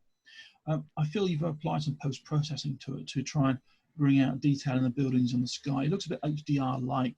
I'm not sure that's the technique you use, but you've applied post-processing to bring out a bit more structure and detail in the image, which makes it a little bit flat perhaps, but nonetheless, I do like the inventiveness you put into this of creating a different sort of picture. 17. Taito Alba, I built it and she came. It's a lovely picture of a barn owl, and Taito Alba is the name for barn owl, the Latin name. So I like what we have here in terms of image. Again, I'd like to see a little bit more detail in the background, but having said that, it's a cracking picture of that barn owl. I like the detail we captured in the face, the body, the wings. There's nothing burnt out. All the information has a crisp picture, and we've even got some catch lights in the eyes as well. So there's a cracking picture. I guess my nitpick is with the title, because to me, I know this is an open event. It's not natural history tonight, but it's a natural history subject matter with a natural history title. Then you got I built it and she came as an addition to the title. And I'm wondering, what do you mean? What did you build? And what did she come to? So did you stick that post in the ground saying I built it and she landed on your post? I don't know. So the title is confusing. And I thought if you just had Taito Alba as a title, that'd be perfect for that particular shot. But I've enjoyed looking at the quality of the image. I'm going to hold it on back, please. Sherelle. This is a different picture, and I do love inventiveness in photography. So I like what we've tried to do here. And it's very brave to cut off the body in the top half of the picture, but you've included the reflection down below by having a mirror on the floor. It's a little bit different. It's quite striking. And I can just imagine that being on a wall in an art gallery somewhere, of being an interpretation of art, whereby we lost the top half of the body, but the bottom half, the top half is actually reflected on the ground down below. So to me, that's inventive. That's a little bit different. We'll hold it back, please. Up the steps. Yeah, we can see what the story's about. We have some steps there. I guess those steps has been there for a long time. I think we're approaching some kind of a bridge over a brook, maybe. And we have a gentleman walking up the steps. And judges often say we want to see a bit of red in the picture to act as a focal point. And certainly the person walking up the steps is going to be the focal point in the picture. Head bowed, can't see who it is. I assume it's an elderly gentleman. But to me, that's what the story is about. And the bridge and the sort of dry stone wall on the left-hand side and on the right-hand side acts as leading lines up to that particular person. But when we get there, I think there's a bit of the story missing there. Maybe I wanted to see that chap leaning against the parapet, looking over the edge. I want a bit more of a story there, rather than have a chap trying to climb the steps like that. So in terms of composition, I think it works. In terms of colour, I think it works. But the story isn't as strong as it could be in this particular shot. 13, please. Shadow of the Cross. And we can see what the title is all about. So we see We have the side of a building. I guess there's a church opposite, and the sun is quite low in the sky, casting the shadow of the top of the building and across on this wall here. I like the waiting for the moment for those two figures to walk into the gap between the two shadows at the bottom. That's really great. And to me, because it's the shadow of the cross and the story is in the bottom part of the picture, I'm wondering what the top part of the picture is actually telling me, because we have this great big yellow section with what looks like a window in the top left-hand corner. Does it add to the picture? The story and the title is all about the bottom of 40% of the picture and doesn't relate to anything on the top part of the picture. So could we have cropped it down heavily and kept a focus on the figures and the cross, and they form a nice diagonal across to frame them? So the inclusion of that big section at the top there just weakens the picture, I feel. 15, please. From the Levada. Yeah, we have this view down the valley from this like water gully, Levada, and we have the plants growing in the foreground. So when I look at the picture, I'm asking myself, what's the intent? So in the first half, I said, I'm trying to understand the intent of the photograph. And here I'm looking at the intent. We're trying to record the scene down the valley or those plants in the foreground, because I don't know which one you want me to look at, because we can see the plants in the foreground and they hide the valley. But if you want me to see the valley, the plants are in the way. Then we have a splash of colour bottom left-hand corner. We also get a sense of sky, maybe rain or some sort of mist over the hills in the distance. So there are things going on in the picture, but I'm not sure what you're trying to tell me. I'm not sure what you as a photographer want the viewer to look at. So I'm a little bit confused in that particular shot. So maybe a change of angle, a change of emphasis in some part of the picture, and I made it into a stronger picture. 13. Flyer Garrick, Anita Muscaria. The get out of the competition secretary is to say Latin Latin provided. Yeah, this is a great shot of Flyer Garrick. I feel it's a little bit bright perhaps, because these have quite an intense red cap on them, and of course if it's red it spells danger, so you don't want to eat these because they are highly poisonous in actual fact. And I feel the whole picture's a little bit overexposed maybe, so half a stop less exposure just to darken it down a little bit and give a greater intensity colour may have helped. Also in the foreground, bottom left and a lot more on the bottom right, I feel there's something quite close to the lens. Maybe there's a bit more moss or whatever, or a leaf, and just close to the lens, giving out sort of high diffuse out of focus effect in the corners, which I find a little bit distracting. I don't want it sharp in the corners, but what's there, it just pulls my eye down and think, well, what's going on there? Could we have just moved that leaf out of the way perhaps? But nonetheless, a competent picture of some Flyer Garrick, and I will see it again, please. Pleasure Beach. Yeah, a shot of this tram going on the pleasure beach. An interesting shot. I'm not sure the tram was moving or waiting for you to take your photograph, waiting for you to get out of the way for it to move on, because I get the sense that maybe the driver stopped, and the driver in there, see through the window, is actually looking at you, as well as a guy on the top deck is also looking down at you. So I love looking at people in windows to see what they're doing. So it seems that all attention is on you, the photographer. The tram's got space to move into. The tram's actually on the right half of the picture. Left half, there's a lot of empty space and what could be a seawall perhaps with two figures. I wish those figures were actually static and looking a bit more together, looking over the edge perhaps, rather than walking through the scene. But it's a competent picture and records this Sandcastle to Pleasure Beach tram in this particular location. 17. Three-phase. Yeah, three-phase supply. And I think maybe that's your story here, the 3 lines for a three-phase supply. I like the idea of the towering telegraph pole or pole that the supply is on, and the barbed wire around that to stop people climbing up and electrocuting themselves. But I feel there's a little bit, the angle's not quite right. You start to get a little bit of an angle in this, but not enough. I think a much more acute angle to have either the pole or the wires, a bit more of a diagonal going across the image area. We've also got some rather broody sky behind, which is a little bit flat perhaps. So I think there's potential to have created a different sort of picture by a different choice of angle, maybe a different choice of post-processing and the conversion of monochrome, give it a bit more punch, a bit more dynamic sense in terms of angles in that particular shot. I've given that one 14, please. An apple a day. An apple a day doesn't keep the wasps away. So I like the quality in the shot. Your macro technique is superb. You've gone in close. we can see all the detail on the head, the thorax, the abdomen, the wings, all the information's there on that particular wasp. I'm not sure where it's located. It could be an outdoor location. The background is diffuse. I don't know where it is. And I'm not sure where it's actually direct sunlight or whether you've applied additional lighting, because on the highlight areas of the apple down below, we've got these sort of highlights, which I find a little bit awkward perhaps. Maybe a better sense of diffusion may have helped. And you know, when you're outdoors doing shots like this, you can also hold maybe a sheet of polythene between the sun and your subject, just to diffuse the light just a little bit more. It gives enough light to light it, but we don't get these rather harsh highlights on the apple. But I have enjoyed looking at the quality of that wasp, and I will hold it back, please. Grey seal pup. I like the angle we've taken it at. I like the fact we've got down low. We're on eye level with the pup. I guess it's just come ashore and with a long lens on the beach, and we've homed in to take that particular shot.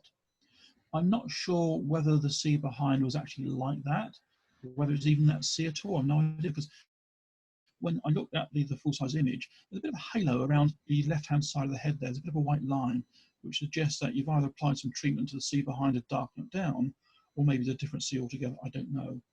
Then when I look at the body of the sea on the right-hand side, just losing a bit of quality in that particular shot. So in terms of composition, I think it's working well. I like what we've done here, and I like your technique of getting down low at eye level. That works well, but it's just the loss of quality that lets the image down for me this evening. 15, please. Hidden corner. It certainly is a hidden corner and somewhat overgrown. I'm not sure what the flowers are in the foreground. Maybe it's hypericum or something rather like that. But certainly we have this old bothy or some sort of shack, stone construction with tiled roof. It's got covered in moss and ivy, and it's somewhat neglected. So it is this story. It's called a hidden corner. So that corner is actually hidden away. Is another picture where I'm trying to understand what the story is here, because we can see this overgrown shed or barn or whatever it happens to be, and maybe a door on the left-hand side. But we have this path in the foreground, and a path on the left-hand side is like leading me around the left edge of the picture and behind the trees. And to me, there's a stronger pull than looking at the building itself. So I'm just wondering where a different angle, we could have gone more to the left and made more of the actual overgrown doorway, because I see a green door there with brickwork. And that could have been our shot. So to me, it's more like the general scene, as it were. And I feel we could have gone a lot closer to make more of that, to make a more interesting picture from that particular building. So that one gets a 14, please. Normanton Church. Popular subject matter, Rutland Water, Normanton Church, great story behind it. And if you don't know the story about how the valley was flooded, not so long ago actually, that they flooded the valley, villagers moved out. This church was going to be flooded as well, actually demolished and then flooded, and they preserved it by putting concrete in the base and building a wall around it, and that's still accessible today. I like the shot of the church, that's good. There's space on the left-hand side so you can see the rest of Rutland Water. I feel the horizon's sloping ever so slightly down to the right. If you look at the top of the church, maybe just a very slight down.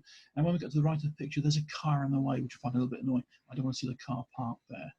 And also I think we could have made a little bit more of the drama in the sky. It looks a bit of a stormy day perhaps. Could we just darken down that sky a little bit just to give a bit more oomph to the picture and hold our attention into the church itself? But it's a good attempt, but I feel we could have done a bit more in that shot to make it an even stronger picture. 15, please. Speed machine. Yeah, I don't disagree. This is a speed machine of some kind. I like the angle. It looks as if it's going up a hill. It isn't actually going up a hill. You shot it at an angle deliberately. And I get the sense your panning technique was spot on to get this. I don't get the feeling that you've dropped a blurred background. I feel you've actually shot it like that. If so, your panning technique is absolutely spot on, because the racing car itself is sharp. Even the wheels suggest the wheels are going around at high speed. And I do love the stripy effect of the sort of the grass at the edge of the track, and maybe a gravel runoff area behind, maybe some kind of crowd barrier there and distancing. I love that stripy effect and the fact that it's an angle across the image area. That to me is a strong picture. I like it. Hold it back, please. Tabletop. Yeah, tabletop. I mean, normally tabletop, we think in terms of a setup, a still life, but this is actually a family tabletop whereby it looks like maybe a fantastic chocolate birthday cake with chocolate eclairs and certainly lots of chocolate on that particular cake. And maybe the young lad on the left-hand side, maybe it's his birthday, he's blowing out the candles, and there's one candle left to blow out. In terms of storytelling, it's good. Lighting is good. I think maybe we had on-camera flash. There's a few highlights in what could be the mother or grandmother in the back of the picture there. Sorry if I've got it wrong and happens to be a member of your club, I don't know. But you know, we've got 1 or 2 highlights on above the eyes there. But it is a competent, what I call a family record shot. Also, when we cropped it down, we left a little slither of white top left-hand corner, which I find a little bit annoying. So a little bit more care in your cropping for a competition. Make sure you don't leave bits of that non-big picture in your frame. So to me, it's a great family record picture. As a club picture, it doesn't work because we need to identify the people. If the people that are famous picture, people in the news, we identify with it. As it is a family grouping, we don't know who the family is. It's somewhat anonymous to us, and therefore we don't have the emotional attachment to this picture that the photographer has. So that one I've given 13 to, please. Lighthouse. I don't disagree. It's a lighthouse. I like the positioning. I like the fact we got the house, maybe the lighthouse keeper's house down below. I don't think you actually live in the lighthouse because it's actually on land. We've got the information down below. There's a lovely dry stone wall around it, and maybe there's a field in the foreground and 2 walkers on the left-hand side walking around the picture. I feel you've processed the sky to give a dramatic sky. It's good for you to do that, but I feel the whole image has gone somewhat flat. It just lacks contrast. We have shades of grey with no real white and no real black in that particular shot. So I think the sky is a bit overdone and has led to a flatness in the picture, which I find a little bit disturbing perhaps. But I do like the composition, and I feel different treatment, that picture may have worked a lot better. 14, please. FaceTime. Yeah, that is a picture whereby it's a bit of humour. I like the story in this one. It's called FaceTime. Somebody's chatting to somebody on their phone, obviously, and they're holding the phone some distance away because they're actually FaceTime, therefore they can see their face. And they're in full flow. They're having a great conversation here. And I do love what this person's wearing. This person, I think, is quite artistic. The different colours, the way they put them together. And there's nothing coordinating. That's the whole point. Everything's different. The skirt, the top, the jumper, the rucksack, the headdress, the glasses, even the shoes. And one thing I do like, the socks match the background. So I've enjoyed looking at that picture. I wonder whether we could have lost 25% off the left side of the picture. Do we need that empty space there? You try to include the whole bench, but do we need it all? We see that vertical bit on the left third of the picture. Could we have cropped it up to that point there to just strengthen our attention onto that person doing the FaceTime? If you did that, it then draws attention to that same vertical bit behind the head. So you might have to clone that out as well, and also below the chin to remove the question about what is that line going above the head. But interesting picture. You've caught a moment, you've caught a slice of life. I do enjoy this. Hold it back, please. Charging up the hill. A great sort of motor racing type of event, a sport event. I'm not sure what the event is, and obviously I don't need to know, but I'm a bit puzzling because we appear to have a powerful car on the right-hand side, some kind of sports car, powerful engine, and great big fat wheels and tyres, and we know that they're fat because on the right-hand side, the wheels extend beyond the wheel arch, so they made that car into a bit of a racer, racing against a more pedestrian-looking Ford Anglia or whatever on the left-hand side. So is that a fair competition? But that's for me to ponder and doesn't detract from the image I see. I like the monochrome treatment. I like the low angle you've got. That creates that sense of drama. There's nothing distracting in the background. We have 1 or 2 bits on the right-hand side, top right-hand corner, but they don't get in the way. It's all about the 2 cars on the track like that and the sense of racing involved in that particular shot. Hold it back, please. The Millbridge Rooms. Yeah, this is, in case you don't know where it is actually in Hertford, and I know that because I used to have my car serviced in Hertford and spend the whole day there wandering in Hertford with my camera, taking pictures and having a pub lunch, and those were happy days many years ago. And these buildings are actually there, the Millbridge Room in Hertford. And you were very lucky to get the shot because quite often on the left-hand side, there's got a big wheelie bin in the way, which I find annoying. So I've never got a shot as clean as this. So I like the storytelling here. You've converted the monochrome, except for the gold writing or the yellowy gold writing on the sign. I think it's actually on a green sign, so like gold on green. And you left that as gold, but everything else is monochrome. And also the double yellow lines down below. So I like what we captured here. I like the building and I like the fact you put a sky in. I'm not sure the sky is actually like that on the day. The sky looks high cirrus cloud from maybe a bright day. I don't get the sense of bright lighting on the building, so maybe the sky's dropped in. Also, the sky has a different tone to the rest of the monochrome. So the building itself has a kind of a neutral black, and the sky has a slightly bluey black. So is that a different sky you dropped in? I don't know. Also, the question of the fact that it's an old building, and I guess it's maybe a couple of 100 years old. I don't know how old it actually is. And double yellow lines came in 1960.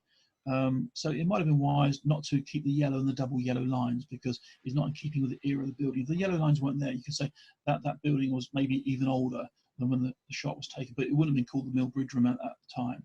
So it's a competent picture. I do have one or two reservations about it, but I have enjoyed looking at it. 17. Titania and Bottom. Now, you need to know your Shakespeare to know what the story is in this particular shot. So Titania's the Queen of the Fairies, and she's fallen in love with Nick Bottom, who happens to be the Weaver, who's had a spell cast on him, and he's got an ass's head. So that's the story from Midsummer Night's Dream. So, and I get the impression, looking at it, as a stage shot, I'm thinking, is maybe this is a dress rehearsal, maybe? Because I look at this and thinking, if it's set in Shakespearean times or whatever, why is the guy wearing an Apple Watch, maybe, and things like that? So to me, that bothers me a little bit in the shot. But I think the whole thing about the shot is a little bit soft, and it may be tricky lighting, because it could be real stage lighting, and you shoot at high ISO and slow shutter speed, and you wait for a moment when they're fairly static to get that. So it's tricky lighting conditions. So I do understand the trouble you went through, but it's also a very busy scene. Lots going on behind. There's cords, there's tassels, there's lights above the heads, there's like a red curtain on the left-hand side. So it is a very busy picture. So for stage photography, I think you've done quite well, but it doesn't quite work as a picture for me here tonight. 15, please. Crocus Lawn.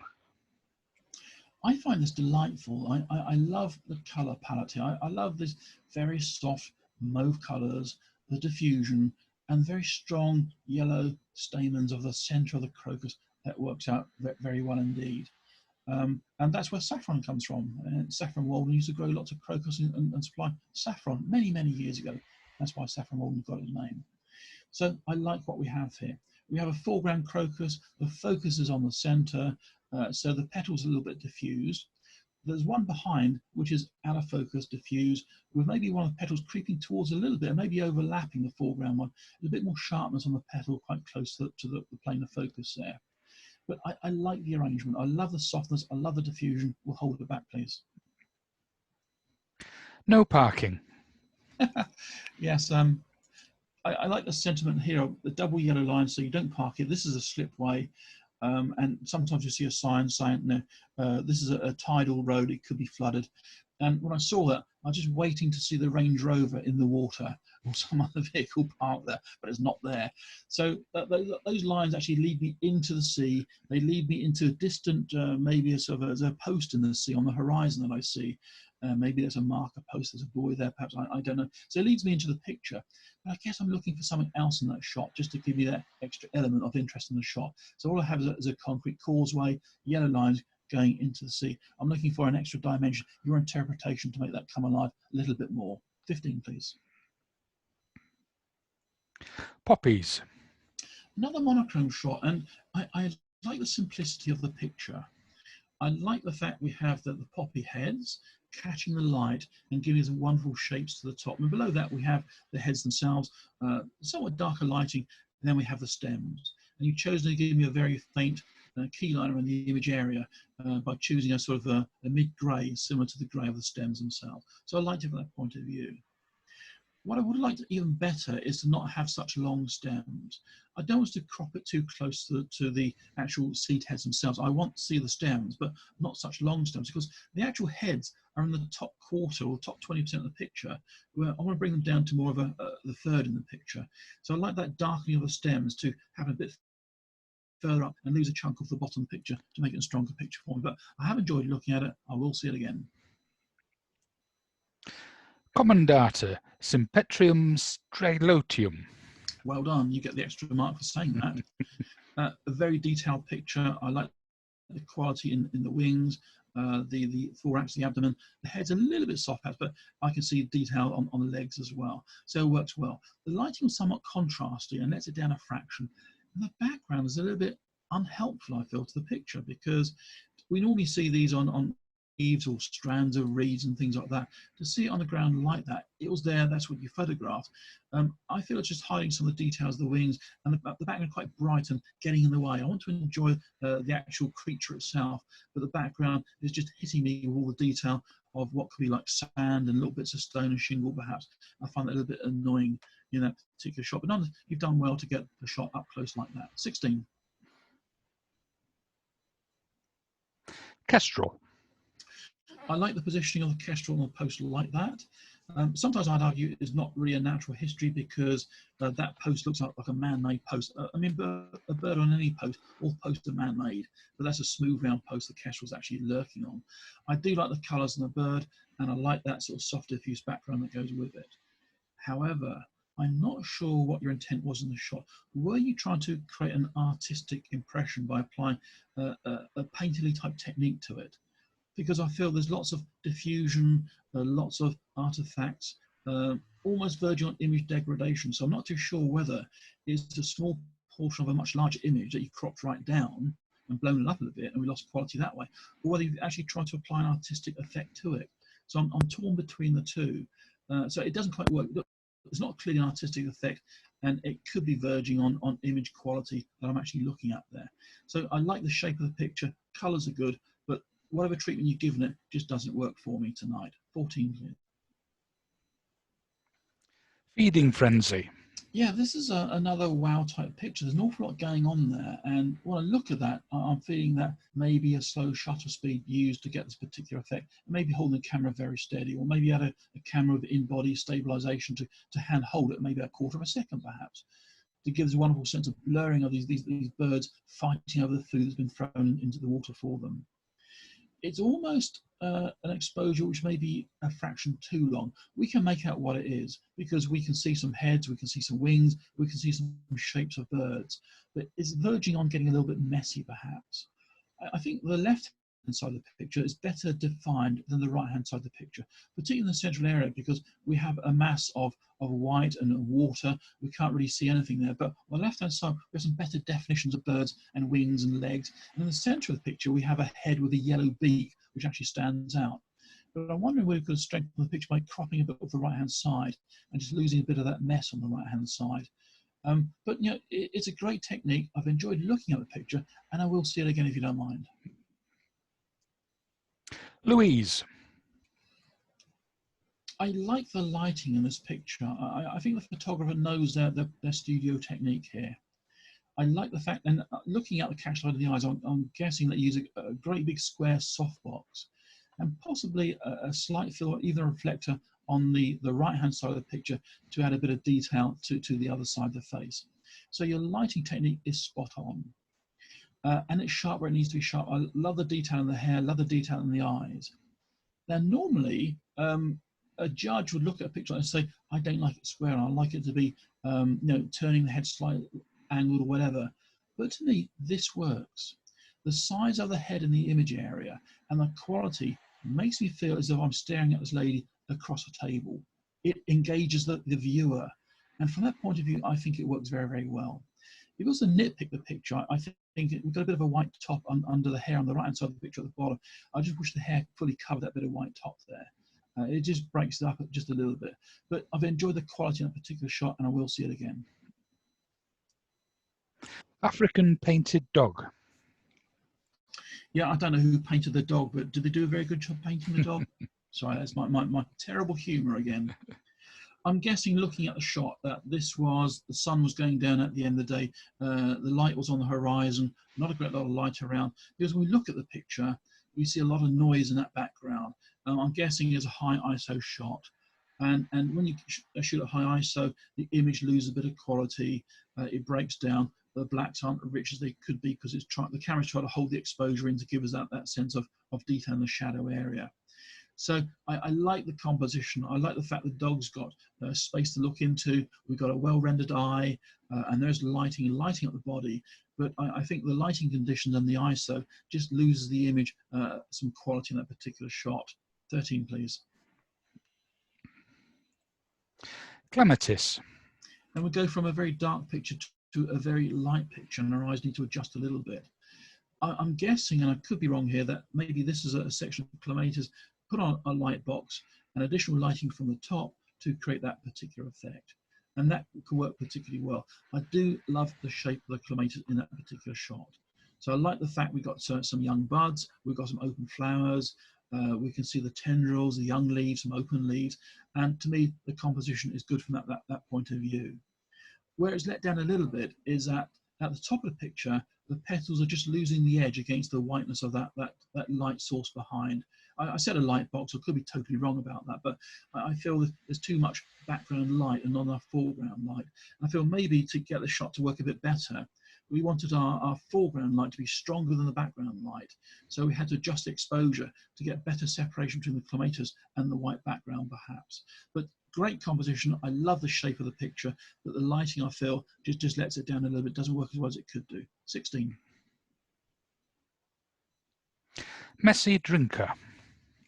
Well, yeah, this is a messy drink. I think you caught the moment when this guy had been drinking from this water bowl and lifted his beak up, and water spilled off the beak and just ran back into the water bowl like that. So you caught that moment in time. Quality on the bird isn't quite where I'd like it to be. It's more about the story of the bird having that drink like that.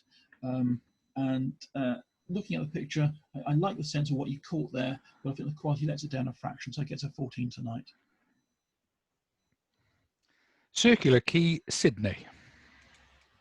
I think you were challenged in terms of lighting for the particular shot, because you're torn between, do I expose for the foreground, then the light through the window, it all gets burnt out, you don't see anything, or do I expose for the light through the window, in which case the foreground interest becomes quite dark and shadowy, you can't make out anything. And it's a sort of shot where maybe you could have combined two images or do an HDR type technique to try and get a bit more detail in the foreground and still retain the detail in the background. Because the actual the distance scene, what's out the window there, which is another ship you're seeing outside the scene there, is rendered okay. We can see detail there, we can see the superstructure of the boat. But inside the building, which is quite a big chunk of the picture, for example, we have a ceiling at the top with some lighting, we have some people down below. It's very difficult to make out what's going on down below. We have on the right hand side a lady looking down at something. I don't know what she's looking at. She's too dark, but a bit of rim lighting shows she's there.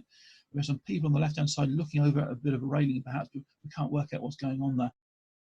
And in the centre, where we have the thick post between the two bits of window, there's a couple that seem to be engaged with each other or kissing or whatever. We can't make out what's going on.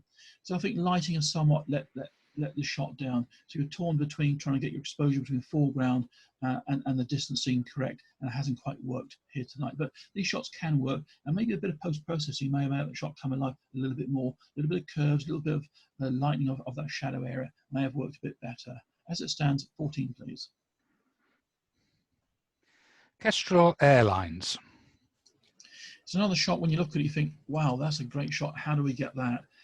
How do we manage to find that kestrel near the airport at the end of the runway, that it sat there long enough for this aircraft to come down and to get a shot like that? I feel, I think maybe you cheated. I think maybe it's a composite. I think it's two pictures you put together. And if you have done that, it's been done very, very well indeed. But the giveaway for me, and I may be reading it wrong, is that the lighting on the bird comes to the right-hand side, and the lighting on the aircraft comes to the left-hand side. So you've got two suns in that, one on the left and one on the right, give us a different lighting effect. And to me, that's what I spot in the picture, and maybe you let it down because of that. But in terms of the shape in the picture and your artistry putting it together, fantastic. Just make sure the lighting works in the right direction when you do things like this. 16. Eodian. Yeah, this is a picture I had to think about a lot because there's lots going on there. I like the sensation of this is a decaying building. I'm not sure whether the Odeon sign was actually there. It was sort of a ghostly Odeon at the back there, and it feels almost as if you dropped that in and diffused it to suggest that's where Odeon was. Because if we look at the brickwork or the stonework, it's quite sharp. If it was an Odeon sign there, that'd be equally sharp. So I think maybe you superimpose that. But we have like broken brickwork and a broken building. Then you start exploring the picture. You see, look at the windows. Left-hand side appears to be like some like a surf shack inside there. There's a dog in the window. If we go to the right, there's a cafe scene. And when I saw that, I thought, hang on, that looks a bit like Edward Hopper's picture. There's a picture called Nighthawks. Which is that picture? Was that picture actually there, or did you drop it in? I don't know. It's got me asking lots of questions. But interesting picture nonetheless. We've done something a little bit different here. We'll hold it back. Fox cub in the ferns. And what a delightful picture it is too. I think it's great in terms of framing. The ferns don't get in the way. It acts as a frame for the fox's head. That's great. And lovely detail on the fox and that stare looking back towards us.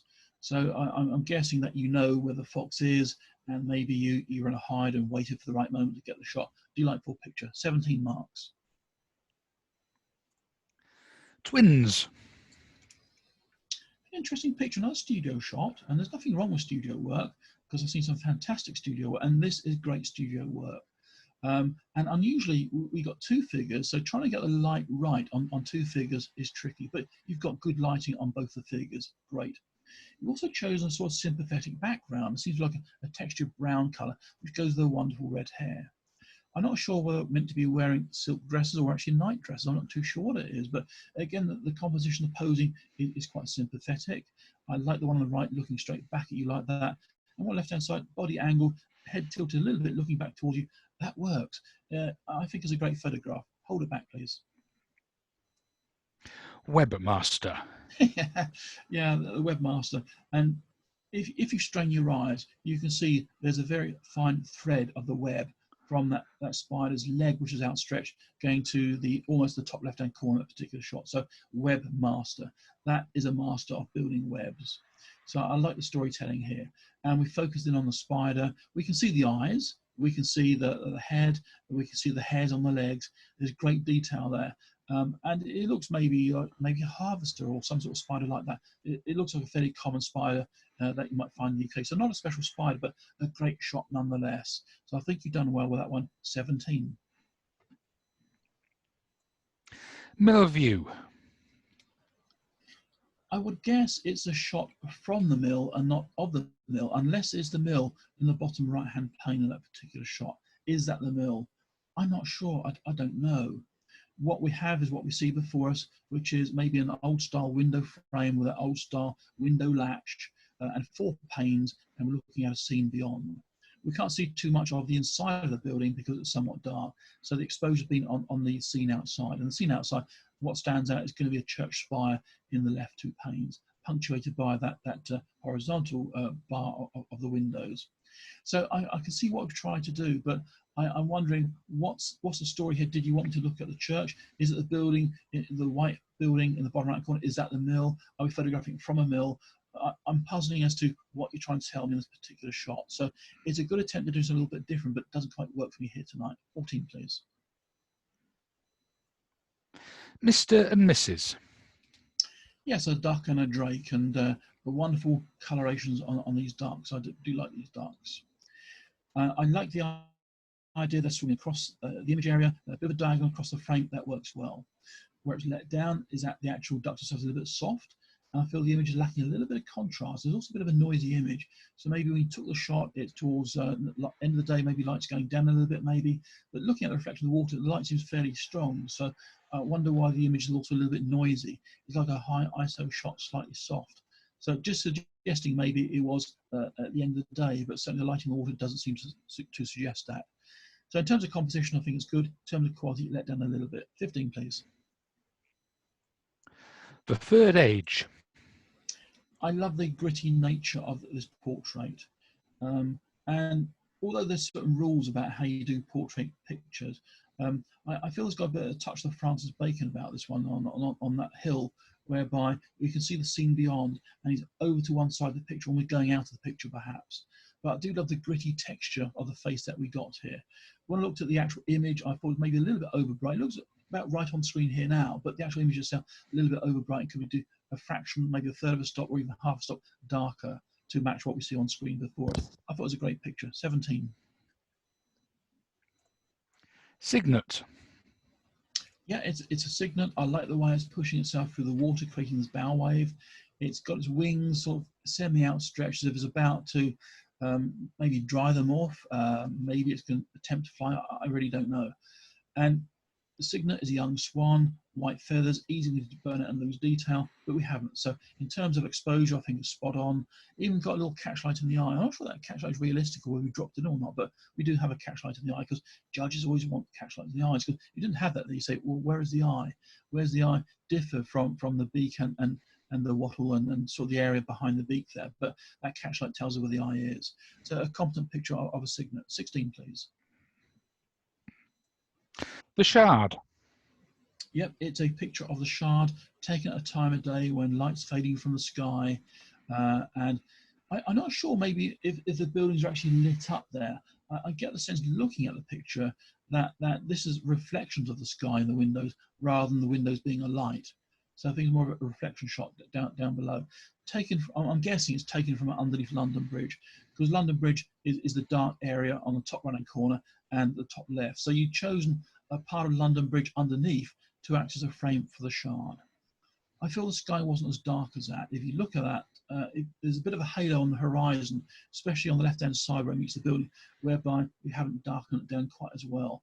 And I feel that lets it down a little bit. And also top left-hand corner where it meets London Bridge, there's again a bit of a halo there, whereby we haven't darkened the whole sky down correctly. So I like the viewpoint. I like the fact you try to do something a little bit different here tonight. The Shard gets 16, please. Masaka District, Uganda. A very detailed picture. There's lots going on there. And if it's a travel picture, then I think it really sums up this particular scene in Uganda. This is the street. I'm guessing it's a one-way street because all the cars are pointing in the same direction. So maybe it's a one-way street. But a very busy scene. Lots going on. Motorcycles, cars, shops, signs. Very sharp all the way through. So to me, there's a great record of this particular town in that part of the world. I'm wondering what you want me to focus on a particular shot. And I'll keep coming back to that black car in the middle. I know there's a yellow car on the left-hand side with something Badu on it, and that's the strongest in terms of colour saturation. Your eye should go to that. But the car is in the centre, the black car is in the centre of the picture, the Toyota, and I keep looking at that as being the focal point in the picture. They're being dragged away by all the other detail around it. So to me, it's one of those shots that is a great record shot of where you went to on maybe a particular journey, maybe a holiday perhaps. It's a record of the scene that you saw. For a club picture, maybe you want a bit more detail, perhaps going closer to some buildings, some people wearing particular costumes, a different sort of picture maybe. But a record shot of being there, I think it works. 15. Blue Tits Looking for Water. A delightful picture. The actual picture has a bit more light and life in it than this particular one. I feel a zoom is just making it a little bit dark perhaps, but certainly the actual image itself is a delightful picture. I love the shape of the picture. We have these two birds there, one sitting on top waiting for its turn, the one below hanging on for dear life trying to get some water at the end of the tap.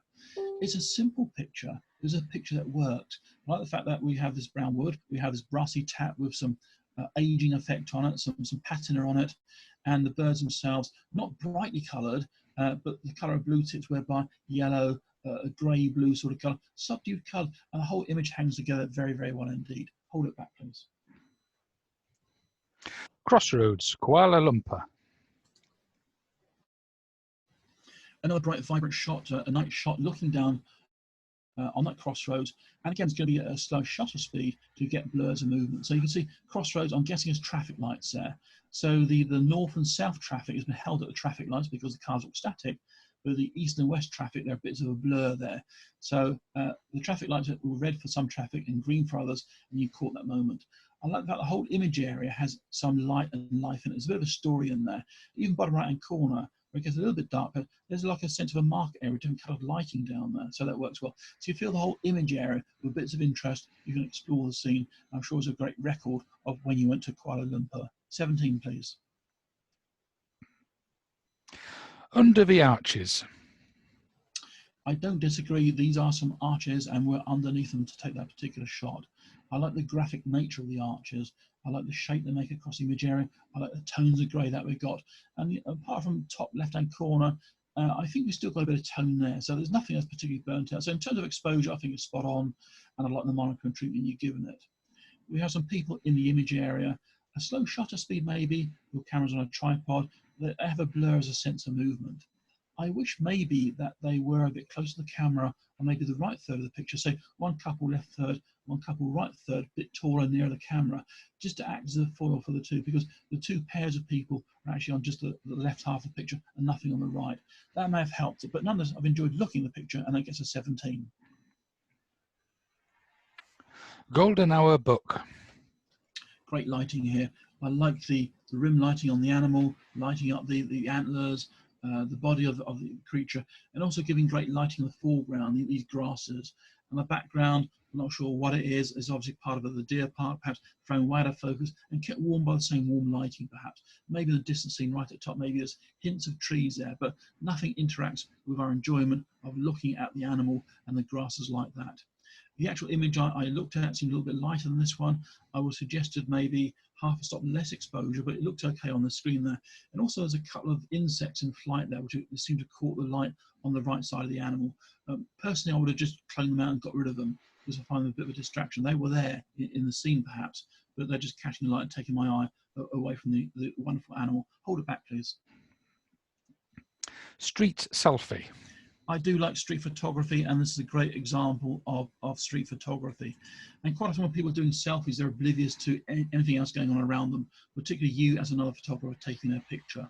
So I like the scene we captured here. And maybe you convert it to monochrome to give us more of a story about them and what their activity is, rather than maybe bright anorak or bright bobble hats or whatever. So monochrome, I think, is a good treatment for this. I would like to have just angled the camera down a fraction to lose that canopy at the top of the picture. You see that on the top left-hand corner, we have a bit of a canopy creeping in, much lighter than the rest of the picture. It pulls our eye up a little bit. I'd like to have just lost that and have a little bit more space on the bottom picture. So we've got both hands in the picture.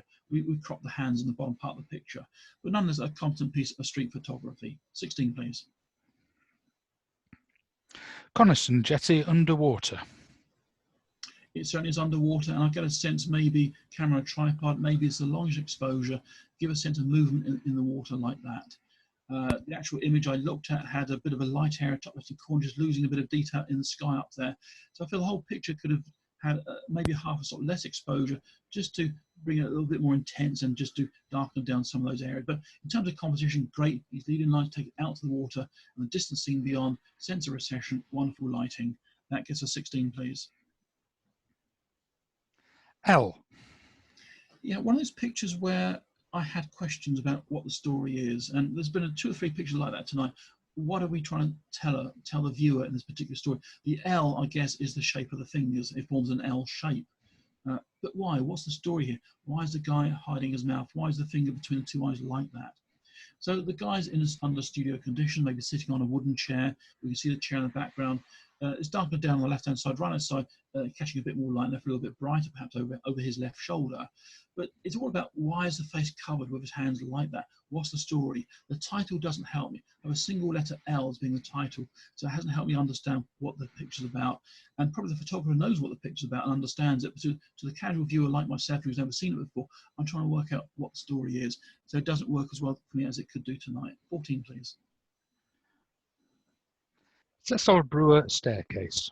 Yeah, I've seen lots of staircases like this, and they always make great shots. I love the symmetry in the shot, the almost shell-like, the sort of golden mean approach to us, going up the stairs, the chandelier hanging down. That works well. Great picture. 16.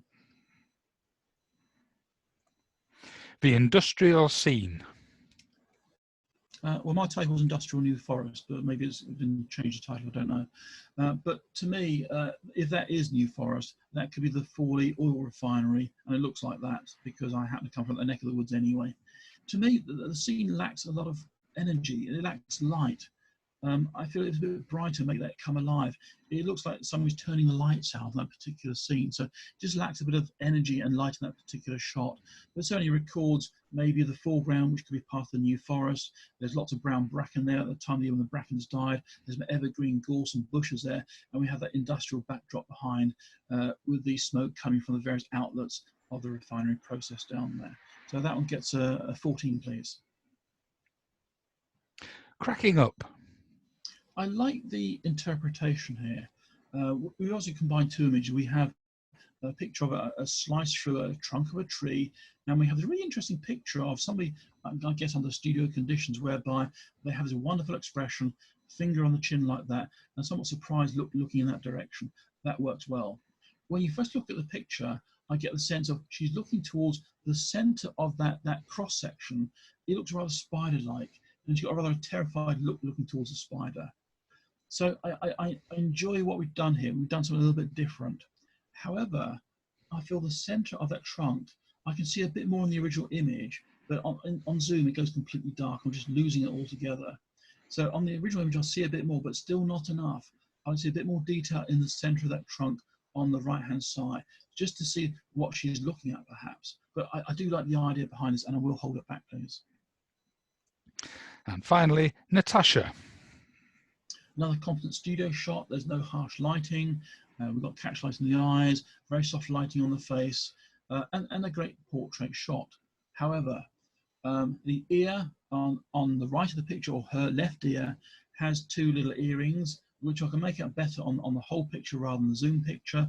I feel a bit more light on the ear. Not a great lot.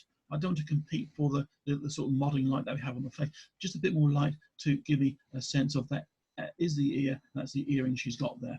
And also she's wearing a black top against a black background. It disappears where her shoulders are. So I can see the sense of where the neckline is, but where do the shoulders disappear into the black background? I want just a hint of that. So again, maybe a little light on one side, giving a bit of a rim lighting, just to give us that separation between the top she's wearing and the background would have helped a lot in that particular shot. 16, please. Okay, excellent. So we have 16 held back. Wow. And shall we just do it as we did with the beginners, just one at a time? Yep. Do that. But the good news is I know in my mind what the scores are going to be. So I like this one. This gets a 19. That's Trevor Partridge. I love the inventiveness of this one. It's a little bit different. He gets an 18. Matt Thompson. I like the picture, but felt a little bit overexposed, and the out of focus areas in the bottom corner annoy me a little bit, but it gets an 18. That's Diane LeCount. Superb detail on the wasp. The highlights on the apple lets it in a fraction form, but all the information is there on that wasp. That gets a 19. Andrea Edwards. This is a brilliant example of panning. Works particularly well. I love the colour of the car against that backdrop, and the stripiness and the angle we've taken that. That's a cracking picture at 20. Helen Hooker. I love the humour in the shot. And to me, it may be even stronger if it was cropped down as I suggested. But I just love, you've caught this character, the personality, and that comes across. And to me, to capture somebody's personality like that in a shot, I think is great. 19. Ellie Meliush. Another competent sports shot, motorsport, these cars racing up the hill. I love the angle. 18. Helen Hooker. I think it's a beautiful shot. It may not be to everybody's taste, but I love what we put into the shot, having sharpness on the central stamens and the rest of it quite soft, and a very diffuse, wonderful, dreamy background that goes with it. 20 marks. Sophia Spurgeon. I liked the poppies. I just wish it wasn't quite so long. That we just lost maybe 25% of the bottom and just faded out the poppy stems a little bit earlier than what you have there. But great representation of these poppy heads, like where the light picks up the top of the seed heads. That's fantastic. That one gets, let me have a look, that gets a 19. Tony Perryman. Yeah, I like the picture, but I just felt that some areas are a little bit confused, and maybe a slightly faster shutter speed to go a little bit more detail and a bit less confusion. Even cropping down would have helped. But I've enjoyed it nonetheless. 18. Tony Perryman. Now, a lot of judges may not give this a good mark, but I'm going to give it a good mark because, as I said when I first critiqued it, I love the engagement between the viewer, myself, and the person you have there. I can just imagine sitting across the table from the person and she's looking into my eyes. So that grabs my attention. I think it's a great shot. 19. Brian Duffy. Yeah, the Odeon has been asking lots of questions, been well constructed. And I think maybe there are several elements put together to form a particular shot. I do have some questions over it, but it's certainly different. It gets an 18. Roger Walton. Another great piece of studio work, competently handled, great lighting, great exposure. I like the story here, another 18. Sophia Spurgeon. I thought this was a lovely shot, and you've got to enjoy the actual image rather than how Zoom's showing it, because there's a bit more light and energy in that particular shot. But composition is great. I love the colours, the way it works together. I love the story, another 20. Claire Norman. A great picture. I just wish we had a fraction less exposure, although it looks better on the Zoom screen, 18. Trevor Partridge.